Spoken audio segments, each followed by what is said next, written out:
அவர் அவர் வந்து அதுலேருந்து வெளியேறினார்ல, அந்த முறை தவறான முறை. கதை கேட்கறதுல ரஜினி ஏதோ அவர் வேற மாதிரி புதுசாக பண்ணலாம், ஒரு டிஃப்ரெண்டாக ஏதோ நினைச்சிருக்கலாம் இல்லையா, எல்லாருக்கும் ஒரு ஆசை இருக்கும் இல்லையா. அது 2 பேருக்குள்ளேயும் ஒத்து போல, 2 பேருக்குள்ளேயும் செட் ஆகலை. ஆனால் அவர் அந்த ப்ராஜெக்ட்லேருந்து வெளியேறின முறை தான் எல்லாருமே விமர்சனம். இந்த மெசேஜை நீங்கள் அவருக்கு மொபைலில் போட்டுருக்கோம். இவர்களை வந்து அசிங்கப்படுத்துகிற மாதிரி தானே. கமலம் ரஜினியுமே சந்திச்சு ஒரு மீட்டிங் நடந்தது போல, ஒரு ஜாலியாக ஒரு பொழுதுபோக்கா ஒரு காமெடியாக ஒரு படம் பண்ணணும்னு நினைக்கிறார். அதுக்கு இவர் சரியா இருப்பார், இவர் சரியா இருப்பார்னு இவர் தயங்குறார். ஆக்சுவலா சுந்தர்சி அவர் ரஜினி தயங்குறார், ரஜினி பண்ணி தான் கொண்டு வராங்க. குஷ்புட்ட வந்து கமல் பேசுறாரு. கமல் வந்து உடனே அந்த உடனே எடுத்துறாங்க, யார் டைரக்டர், யார் வர போறா, அப்படியா இப்படியான்னு ஒரு பெரிய லிஸ்ட் போட்டு இப்போ சமீபத்தில் பார்த்தீங்கன்னா தனுஷ் பண்றாரு. 2-3 நாளா ஒரு பயங்கர அப்செட்ல இருந்தான். இந்த மாதிரியான டிஸ்கஷன் அந்த மாதிரி போயிட்டு இருக்கப்ப கதை சொல்றது, சேஞ்சஸ் வேணான்னு சொல்றது, அந்த மாதிரினா சுந்தர்சிக்கு ஒரு மாதிரி ஹைலி ஒரு டிப்ரெஷன் மாதிரி ஆயிட்டார். ரஜினிகாந்தால இவர் டிப்ரெஷன் அப்படியே பார்த்துருக்கோம். ஆல்ரெடி ரஜினிக்கு ஒரு கதை சொல்லி அது பவுண்டட் ஸ்கிரிப்டாவே கார்த்திக் சுப்ராஜ்கிட்ட இருக்கு. சரி, நில்சனா கே ரவிக்குமார் அவர்களையும் சேர்த்துக்கலாமா? ஒரு சில ப்ராஜெக்ட்ல வந்து ஆட்டோமேட்டிக்கா மெரிபா பன்னீர் சோடா, ஐ ட்ரஸ்ட் மெரிபா. உலகெங்கிலும் உள்ள கிங் டிவி சொந்தங்கள் அனைவருக்கும் வணக்கம். இன்று நம் நேர்காணலுடன் இணைந்திருக்கும் சிறப்பு விருந்தினர் மூத்த பத்திரிகையாளர் திரு சுபேர் அவர்கள். வாங்க பேசுவோம். வணக்கம் சார். ஒரே நாள் இந்த பொங்கல் தீபாவளி வருமானு கேட்டா வராதுதான். ஆனால் இங்க 2 தரப்பு ரசிகர்களுக்கு வந்திருக்கு அப்படின்னு சொல்லி ஆகணும். ஏன்னா கமல்ஹாசன் அவர்கள் தயாரிக்க, சுந்தர்சி அவர்கள் இயக்க, ரஜினிகாந்த் அவர்கள் நடிக்க அப்படின்ற ஒரு அறிவிப்பு வந்த பிறகு ரசிகர்களோட கொண்டாட்டத்தை வந்து கட்டுப்படுத்தவே முடியல. ஆனால் இவ்வளவு பெரிய அறிவிப்பு வந்த பிறகு இல்ல நாங்க வந்து நல்லது விலகுறேன் அப்படின்னு டிராப் அவுட் பண்ண போறோம் அப்படின்னு சுந்தர்சி அவர்கள் அறிவிச்சிருக்காரு. ஆனா ஒரு முறையா அறிவிச்சிருக்காருன்னு கேட்டா அதுவும் இல்ல. ஒரு போஸ்ட் போட்டிருக்காரு, கமல்ஹாசன் அவர்கள்ட்ட சொல்றதுக்கு முன்னாடி, ரஜினிகாந்த் அவர்கள் சொல்றதுக்கு முன்னாடி போட்டிருக்காரு. இப்ப இந்த ஒரு விஷயம் ஒரு கான்ட்ரவர்சியா பேசிட்டு இருக்கு. இவர் விலகினதுக்கு பல காரணங்கள் சொல்றாங்க. ஆனா சரியான காரணம் எதுன்னு கேட்டா தெரியல அப்படின்னு சொல்லி ஆகணும். என்ன நடந்திருக்கு சார் ஃபர்ஸ்ட்? இல்ல, கமல்ஹாசன் அவர்களுக்கு தக் லைஃப் படம் வந்து ஒரு பெரிய கடனை கொடுத்து விட்டு போயிருக்கு. அந்த படம் கிட்டத்தட்ட 150 கோடி ரூபாய்க்கு மேல கடன் இருக்கு. அந்த கடனை அடைக்கிறதுக்கு சினிமாவை பொறுத்த வரைக்கும் என்ன பண்ணா, ஒரு கடனை அடைக்கிறதுக்கு இன்னொரு பணம் எடுப்பாங்க. இப்போ அந்த படம் ப்ராசஸ் போயிட்டு இருக்கு, ஒரு 6 மாதம் 1 வருஷம் கடன்காரர்கள் இருக்க மாட்டாங்க. ஏன்னா அந்த படம் முடிச்சு இருந்தால் அதை தூக்கி கொடுத்துருவாருங்கிற ஒரு சினிமாவில் ஒரு ஃபார்மெட் இருக்குது. ஒரு படம் தோல்வி படம் ஆயிடுச்சுன்னா இமீடியட்டாக இன்னொரு படத்தை ஆரம்பிச்சு அந்த படத்தில் உள்ள காம்பன்சேஷன் தூக்கி போட்டு அப்படி பண்ணுவாங்க. உருட்டு ஆட்டை தூக்கி கோழியில் போட்டு கோழியை தூக்கி ஆட்டில் போடுறாங்களா, அந்த மாதிரியான வேலைகள் பண்ணுவாங்க. அப்போ இவருக்கு வந்து ரஜினிகாந்த் அவர்கள் ராஜ்கமல் ஃபிலிம்ஸ்க்கு ஒரு படம் பண்ணி தரேன் அப்படின்னு ரொம்ப நாளாகவே அவர் வந்து ஒரு இது இருந்தது, ஒரு அக்ரிமெண்ட் இருந்தது நட்பு ரீதியாக. அது என்னன்னா, இந்த லோகேஷ் வந்து இவர் கூலி பண்ணுறப்ப ஒரு படம் பண்ணுவோம், லோகேஷ் சொல்லியிருக்காரு, ஒரு லைன் சொல்லியிருக்காரு, அது டெவலப் பண்ணி பண்ணலாமாங்கிற மாதிரியான ஒரு ஐடியாவில் இருந்தாங்க. அப்போ ரஜினி கமல் 2 பேரும் சேர்ந்தே பண்ணிடுவோம், பெரிய ப்ராஜெக்டே பண்ணிடுவோம் அப்படிங்கிறதுக்காக தான் அன்பரி மாஸ்டர் படத்தை கூட கொஞ்சம் தள்ளி வச்சுட்டு ஜெயிலர் 2 முடிச்சு 2 பேரும் சேர்ந்து ஜனவரிலேருந்து லோகேஷ் படத்தை ஆரம்பிக்கலாம் 2 பேரும் சேர்ந்துன்ற மாதிரி எனக்கு போகிறப்ப கூலி ரிலீஸ் ஆகி அவர் பெரிய ஒரு வருத்தத்தை கொடுத்துருச்சு. விமர்சன ரீதியாக லோகேஷ் மேல் உள்ள பார்வை வேற மாதிரி இருக்குது. அப்போ லோகேஷ் வேண்டாம் அப்படின்றப்ப இந்த 2 பேரையும் வச்சு ஒரு படத்தை பண்ணணும்னா ஒரு பெரிய ஒரு எக்ஸ்பீரியன்ஸ் டைரக்டர் வேணும், ஈக்குவலான ஸ்கிரிப்ட் வேணும் அப்படிங்கிற மாதிரி அது கொஞ்சம் தள்ளி போகுது. அப்போ இந்த நேரத்தில் ஒரு ஷார்ட்டாக ஒரு படம் பண்ணிடுவோம் அப்படின்றதுனால தான் இந்த படம் ஆரம்பிக்கிறாங்க. ரஜினி நடிக்க ஒரு டேரக்டர், யாரோ ஒரு டேரக்டர் போடுவோம், ராஜ்கமல் ஃபிலிம்ஸ் ஒரு படம் பண்ணுவோம் அப்படின்னு பிளான் பண்ணுறாங்க. பல டேரக்டருடைய பேர் அடிபடுது. மாரி செல்வராஜ் போய் கதை சொல்லிட்டு வந்தார். இதுக்கு முன்னாடி வெற்றிமாறன் பல பேர் சொன்னாங்க, கார்த்திக் சுப்ராஜ் பல பேர். கடைசியாக வந்து சுந்தர்சியை அவங்க சூஸ் பண்ணுறாங்க. சுந்தர்சியை சூஸ் பண்ணது வந்து என்ன காரணம்? கமலஹாசன் என்ன பண்ணுறாருன்னா, கமல் என்ன பண்ணுறாருன்னா, சுந்தர்சி வந்து அன்பை சிவம் பண்ணியிருக்காரு. சுந்தர்சியை பொறுத்த வரைக்கும் இன்னைக்கு உள்ள டேரக்டர்ஸ்ட்ட ஒரு பெரிய குறை என்னன்னா, சொன்ன நேரத்துக்கு படத்தை முடிக்கிறது இல்லை. 100 நாள் 150 நாள் 200 நாள் அவங்க போய்கிட்டே இருக்கு. அவங்க கிரியேட்டிவிட்டி வளர்ந்துக்கிட்டே போகுது, படம் எடுத்துக்கிட்டே போகிறாங்க, பட்ஜெட்டும் எகிரிக்கிட்டே போகுது. இது ஆல்ரெடி ஒரு கடனில் இருக்குது. அப்போ இந்த நேரத்தில் காம்பேக்டாக ஒரு படம் பண்ணணும், சொன்ன நேரத்தில் படம் பண்ணணும், ஒரு சொன்ன பட்ஜெட்டில் படம் பண்ணணும் அப்படின்னு நினைக்கிறப்ப ஆல்ரெடி அன்பை சிவம் பண்ணியிருக்காரு, ரஜினியை வச்சு அண்ணாமலை அருணாச்சலம் பண்ணியிருக்காரு. அப்படிங்கும்போது இவரை உள்ளே கொண்டு வரணும்னு நினைக்கிறாங்க. ஏன் சார் கே ரவிக்குமார் ஏன் அவங்க சேர்க்கல? ஏன்னா இப்போ அன்பை சிவம் அவர்கள் வந்து கமல் வச்சு பண்ணியிருக்காரு, ஓகே, அது வந்து அப்போ வந்து ஒரு ஃப்ளாப் படம், ஆனால் இப்போ பேசக்கூடிய ஒரு படமாக இருக்குது. ஆனால் கே ரவிக்குமார் அவங்க கூப்பிட்டுலாம் கே ரவிக்குமாருக்கு சமீபத்தில் வந்த சில படங்கள் வந்து சரியாக போகல. ஆனால் சமீபத்தில் அந்த அரண்மனை சீரியஸில் வந்து இவருக்கு அரண்மனை 4 வந்து பெரிய லாபம் கொடுத்த படம். அப்போ கரண்ட்டில் இருக்கிறாரு. அப்படிங்கிற ரஜினியை பொறுத்த வரைக்கும் ஒரு என்டர்டைன்மெண்ட்டாக ஒரு படம் பண்ணுவோம். ரொம்ப நாளாக பேய் சண்டை வெட்டு குத்து அப்படின்னு போயிட்டுருக்கு. நம்ம ஆடியன்ஸ் வந்து ஒரு குழந்தைங்க ஃபேமிலியோட பார்க்குற ஆடியன்ஸு. ஒரு ஜாலியாக ஒரு பொழுதுபோக்கா ஒரு காமெடியாக ஒரு படம் பண்ணணும்னு நினைக்கிறார். அதுக்கு இவர் சரியா இருப்பாரு. இவர் சரியா இருப்பார்னோடனே இவர் தயங்குறார். ஆக்சுவலாக சுந்தர் சி அவர், ரஜினி தயங்குறார். ரஜினி அவர் தயங்குறாரு. அப்புறம் அவர் மூக்குத்தி அம்மன் அந்த 2 உடைய விஷுவல்ஸ்லாம் போட்டு காமிச்சு கன்வின்ஸ் பண்ணி தான் கொண்டு வராங்க. சரி ஓகே, நீங்கள் வந்து ஒரு படம் பண்ணுவோம் சரி அப்படின்ற மாதிரி தான் கமல்ஹாசன் அவர்களே ஒத்துக்கிட்டாரு. சரி ஓகே இருந்துட்டு போப்பா அப்படின்னு. அவன் ரஜினி வந்து சரி அப்படின்ற மாதிரி தான் கொஞ்சம் அழுத்தி சரின்ற மாதிரி இருக்காரு. அது என்ன பண்ணுறாங்கன்னா இமீடியட்டாக இந்த ப்ராஜெக்டை லாக் பண்ணணும் அப்படின்னு ஒரு அனௌன்ஸ்மெண்ட் கொடுத்துறாங்க. கதை முடிவு பண்ணல, டெக்னீஷியன் முடிவு பண்ணல, நெருக்கடி இருக்கு இல்லையா, நெருக்கடியை சமாளிக்கிறதுக்கு ப்ராஜெக்டில் ப்ராசஸில் இருக்குங்கிறதுக்காக லாக் பண்ணுறதுக்காக கமல்ஹாசனுடைய பிறந்தநாள் அன்றைக்கி என்ன பண்ணுறாங்கன்னா 3 பேரும் நிற்கிற மாதிரியான ஃபோட்டோவை போட்டு படம் வந்து ப்ராசஸ் அப்படின்ற மாதிரியான ஒரு விளம்பரம் கொடுத்துறாங்க. உடனே என்ன பண்ணுறாங்கன்னா கதை ரெடி பண்ணணும்ல, ஈஸியாக இருக்கக்கூடிய ஐடியல் பீச்னு சினிமா டிஸ்கஷன் ஃபுல்லாக அங்கே தான் நடக்கும். அங்கே ஒரு ரூமை போட்டு நீங்கள் கதை ரெடி பண்ணுங்கன்னு அவருக்கு ரூமை போட்டு அங்கே கொடுத்துறாங்க. சுந்தர்சி அவர் தன்னுடைய உதவியாளரோடு அங்கே போயிடுறாரு. கமல் வந்து அவர் டெல்லிக்கு போயிடுறாரு. இவர் வந்து கதை பண்ண போயிடுறாரு. ரஜினி அவர்களுக்கு சுந்தர்சிக்கும் கோஆர்டினேட்டராக ஐஸ்வர்யா தான் வந்து கோஆர்டினேஷனாக இருந்திருக்காங்க, மீடியேஷனாக இருந்திருக்காங்க. ஆமாம், ஒரு லைன் சொல்லியிருக்கிறாரு. எப்பவுமே கதையை ஃபுல்லாக பண்ண மாட்டாங்க. ஒரு ஒரு ஒரு நாட்டு ஒன்று பண்ணுவாங்க. அந்த நாட்டை சொன்ன பிறகு சார் இந்த நாட்டு நல்லா இருக்கா, இந்த ஆன்லைன் நல்லா இருக்கா, டெவலப் பண்ணலாமான்னு கேட்பாங்க. ஓகே நான் டெவலப் பண்ணுவாங்க. அதே மாதிரி ஒரு நாட்டு சொல்லியிருக்காரு, இல்லை சார் இது வேண்டாம் அப்படிங்கிற மாதிரி சொல்கிறாங்க. அது ஒரு கோஸ்டல் டைப் ஆஃப் ஒரு பேய் படம் மாதிரியான ஒரு கதைன்னு மாதிரி சொல்கிறாங்க. பட் அது எந்த அளவுக்கு உண்மைன்னு தெரியல. ஒரு கதை சொன்னார், அது அவருக்கு பிடிக்கல. இன்னொரு கதை சொன்னோடனே அதுவும் ரஜினிக்கு பெருசாக பிடிக்கல. இன்னொரு கதை வந்து சொல்கிறப்ப அது நிறையா சேஞ்சஸ் பண்ணுவோம் அப்படின்னு ஒரு அறகுறை மனிதோடு தான் அது இந்த கதையை அவர் டெவலப் பண்ணுங்கன்ற மாதிரி சொன்னோடனே சுந்தர்சிக்கு மூட் அவுட்.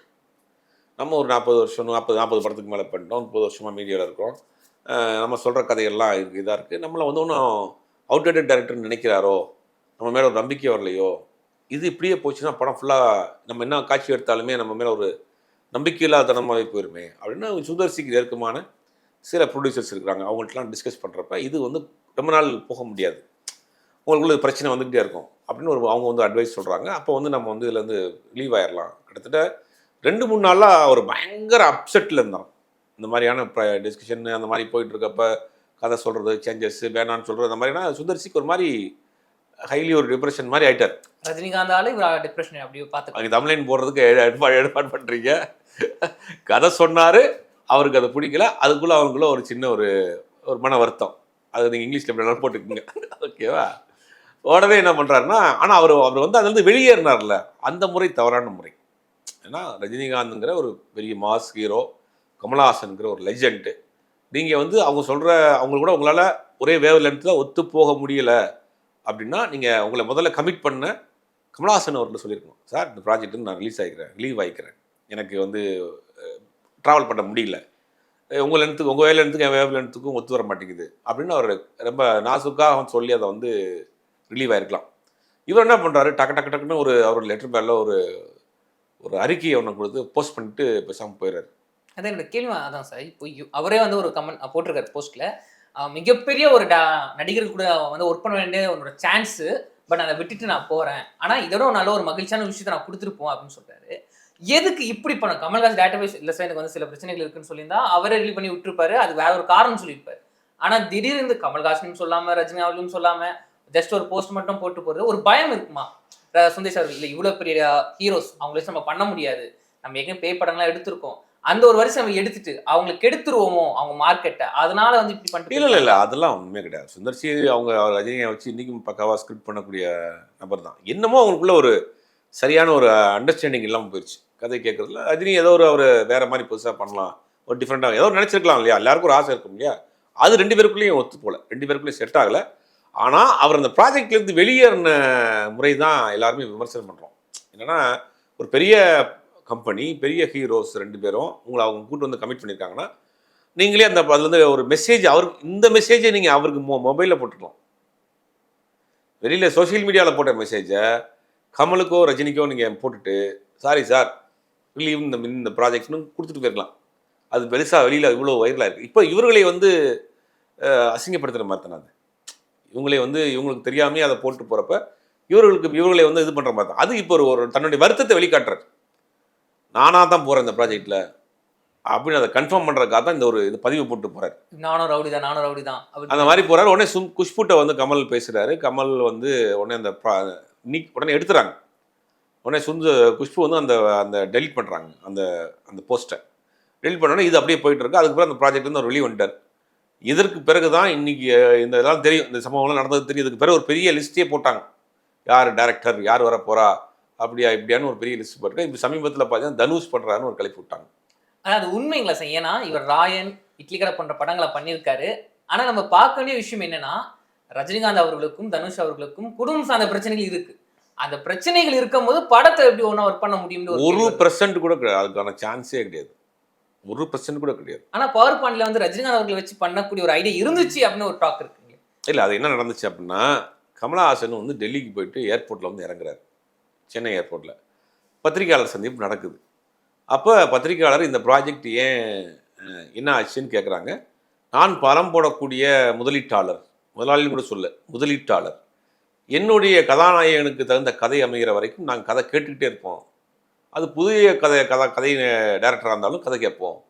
அது என்ன சொல்ல வர்றாரு அப்படின்னா, மீனிங் என்னன்னா, உச்சபட்சத்தில் டைரக்டராக இருந்தாலும் கதை கேட்போம். அப்கமிங் டைரக்டராக இருந்தாலும் கதை. ஏன்னா நான் பணம் போடுறேன், அவர் ஒரு உச்சபட்ச நடிகர், நான் தயாரிப்பாளர், அவர் நடிகர், அந்த அர்த்தத்தில் கதை கேட்போம் அப்படின்னு வார்த்தை சொல்கிறார்.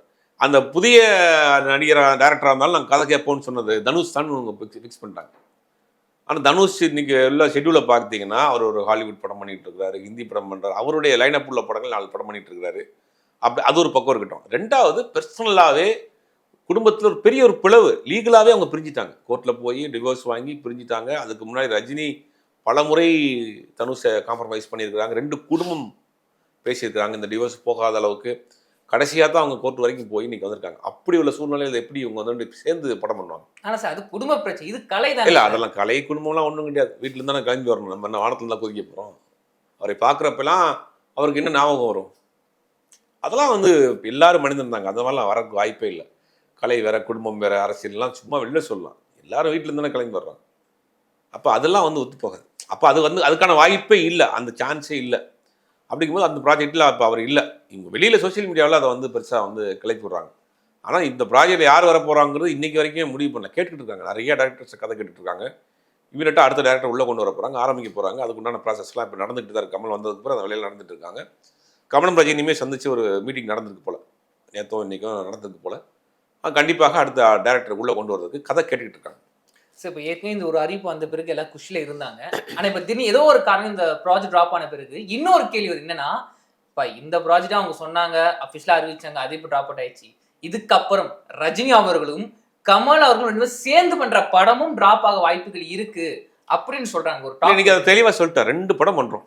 இப்போ இமீடியட்டாக வந்து ரஜினி நடிக்க, ராஜ்குமார் ஃபிலிம்ஸ் தயாரிக்க ஒரு டேரக்டர் அந்த படத்தை டைரக்ட் பண்ணுறாரு. இந்த படம் முடிஞ்ச அப்புறம் நானும் ரஜினியும் சேர்ந்து ஒரு படம் பண்ணுறோம். முடிஞ்சாலும் ஆரம்பம் முடிச்சிட்டாங்க. அப்போ அதுவும் அப்படி போகுது வாய்ப்புகள் இருக்குமோ? அது ஒரு சில ப்ராஜெக்டில் வந்து ஆட்டோமேட்டிக்காக டீம் ஃபார்ம் ஆகும். ஒரு சிலது ஆரம்பத்தில் சிக்கல் வரும். இந்த மாதிரி விஷயத்த அவங்க எதிர்பார்க்கவே, ரஜினி எதிர்பார்க்கல, கமலும் எதிர்பார்க்கல சுந்தர்சி இந்த மாதிரி ரியாக்ட் பண்ணுவார் அப்படின்னு. ஆனால் அடுத்து வரக்கூடிய அவங்க அப்படி அதே மாதிரி இருப்பாங்கன்னு எப்படி நம்ம இது பண்ண முடியும்? நல்லதே நினைப்போம், நல்லதே நடக்கும். ஓகே சார், இந்த படத்துக்கு யார் அடுத்த டேரக்டர் இருக்கலாம்? இந்த கேள்வி வந்து மக்கள் மத்தியில், ரசிகர்கள் மத்தியில் பெரிய ஒரு கேள்வியாக இருக்குது. முக்கியமாக நெல்சன் அவர்கள் இருக்கலாமா? ஜெயிலர் 2க்கு அப்புறம் ஒரு ஜெயிலர் 1 ஹிட் கொடுத்தாரு, இப்போ ஜெயிலர் 2 எடுக்காரு, அப்படியே தொடர்ந்து இந்த ஒரு படத்தை எடுத்துருவாரு அப்படியே? இல்லை கார்த்திக் சுப்புராஜ் இல்லைங்களா, பிரதீப் ரங்கநாதன் அவர் இருக்கலாம்னு சில டாக்குலாம் போதுங்களே, யாரை இருக்கலாம்? பிரதீப் ரங்கநாதன் இருக்கிறதுக்கான வாய்ப்பு இல்லை. பிரதீப் ரங்கநாதனுடைய கவனம் முழுவதும் இப்போ கதாநாயகனா நடிக்கிறதுக்கு தான் இருக்காரு. ஏன்னா நம்ம ஸ்ட்ரெஸ்ஸே இல்லை, போனமா சம்பளம் வாங்கணும், நடிச்சு வந்துடலாம் அப்படிங்கிற அவர் முழுக்க நடிப்புல தான் இப்போ கவனம் செலுத்துறாரு. அது பிரதீப் ரங்கநாதனை நீங்கள் அந்த லிஸ்ட் வந்து எடுத்துருங்க. ஓகே. நெல்சன் வந்து ஜெயிலர் 2 முடிஞ்சதுக்கு போஸ்ட் ப்ரொடக்ஷன் போயிட்டு இருக்கு. இது முடிஞ்சு அவர் படம் ரிலீஸ் ஆகி அவர் வெளியில் வர்றதுக்கு இன்னும் ஒரு 4 மாதம் ஆகும். அதுக்கு வந்த பிறகு தான் அவர் கதை பண்ணணும். அடுத்தது இம்மிடியட்டாக ஒரு தெலுங்கு படம் பண்ணுறாரு, ராம்சரண் படம் பண்ணுறாரு. அதுக்குண்டான கமிட்மெண்ட் ரொம்ப நாளைக்கு முன்னாடி பண்ண கமிட்மெண்ட். அந்த படம் 1 வருஷம் போகும். அதனால் அவரும் அந்த ப்ராஜெக்டில் வர முடியாது. அவரையும் தூக்கிடுங்க. அடுத்து கார்த்திக் சுப்புராஜ் அவைலபிள். ஏன்னா கார்த்திக் சுப்புராஜ் முற்றிலும் புதுமுகங்களை வச்சு ஒரு படம் டைரக்ட் பண்ணிட்டு இருக்கிறாரு. அந்த படம் அவர் இமீடியட்டாக அதை ஹோல்டு போட்டு கொடுக்கலாட்டி வேற ஒரு டேரக்டர் அவர் கூட அசிஸ்டன்ட் கூட கொடுத்துட்டு கூட இவர் வெளியில் வந்து அந்த படத்தை பண்ணலாம். ஆல்ரெடி ரஜினிக்கு ஒரு கதை சொல்லி அது பவுண்டட் ஸ்கிரிப்டாகவே கார்த்திக் சுப்புராஜ்கிட்ட இருக்குது. அது கொஞ்சம் ஆஸ்ட்ரேஷன்லேயே இருந்தது அப்போ. அதனால் கார்த்திக் சுப்புராஜ் இந்த ஆன் போர்டு உள்ளே வர்றதுக்கு வாய்ப்புகள் அதிகம். சார் இந்த லிஸ்ட்ல கே ரவிக்குமார் அவர்களையும் சேர்த்துக்கலாமா? இதனால நான் ஸ்டார்டிங் ஒரு கொஸ்டின் கேட்டேன். கமல்ஹாசன் அவர்கள் வச்சும் ரஜினிகாந்த் அவர்கள் வச்சும் ஹிட்டான படங்களை கொடுத்தவர். இப்போ நீங்க சுந்தேசி எடுத்துட்டீங்கன்னா அப்பத்துல இப்ப வரைக்கும் ஒரு அப்டேட்டான விஷயத்த கொடுக்குறாருன்னா கே ரவிக்குமார் சலிச்சவர் கிடையாது. அவரும் வந்து இப்போ மக்களுக்கு தேவையான படங்களை கொடுத்துட்டு தான் இருக்காருங்களே. கே ரவிக்குமார் இந்த லிஸ்ட்டை சேர்க்கலாமா? இல்லை சேர்க்கலாம், அவங்க நினச்சா சேர்க்கலாம். பிஸ்னஸ்னு ஒன்று இருக்குல்ல, இப்போ ரஜினிகாந்தை பொறுத்த வரைக்கும் அவர் கரண்ட்டில் யார் இருக்காங்களோ young director, young music director, young technician கூட ஒர்க் பண்ணணும்னு நினைப்பார். இப்போ ரஜினிகாந்துக்கும் இளையராஜாவுக்கும் மிகப்பெரிய நட்பு இருக்குது. பர்சனலாக 2 பேரும் பயங்கர க்ளோஸ். ஆனால் ரஹ்மானுடைய வருகைக்கு போய் ரஹ்மான்கிட்ட போயிட்டாரே, ரஹ்மானுக்கு அடுத்து அனிருத்துக்கு வந்துட்டாரு, அனிருத்துக்கு கொஞ்சம் இதாச்சுன்னா அடுத்து சாயபிங்க சாம்சியஸ்னு வரிசையாக போயிட்டே இருப்பார். அப்போ பிஸ்னஸ் வேறு, நட்பு வேறு. கே ரவிக்குமார் சமீபத்தில் பண்ண சில படங்கள் போல் அவர் மார்க்கெட்டில் அவருக்குன்னு ஒரு பிஸ்னஸ் இல்லை. அப்போ பிஸ்னஸ் உள்ள கரண்ட்டில் உள்ள டேரக்டரோட சேர்ந்து பயணம் பண்ணுறது தான் அது ப்ராடக்ட் கரெக்டாக இருக்கும் அப்படின்னு அவங்க நினைப்பாங்க. ஒரு படம் போடுறவர், படத்தில் நடிக்கக்கூடியவர் அப்படிங்கிறனால அவரை சாய்ஸாக வச்சுக்கிற மாட்டாங்க. நட்பாக இருப்பாங்களே ஒழிய இந்த டைரக்ஷனுடைய அந்த லிஸ்ட்டில் அவர் சாய்ஸாக இருக்க மாட்டார். அப்போ இதெல்லாம் பொறுத்திருந்து பார்க்கலாம். கண்டிப்பாக பொறுத்திருந்து பார்ப்போம். ஒரு சில நாட்களில் அதை பற்றி அனௌன்ஸ் பண்ணிட்டு வரப்போகுதுன்னு சொல்கிறாங்க. நன்றி சார், தொடர்ந்து பேசுங்க. மெரிபா பன்னீர் சோடா, I trust மெரிபா.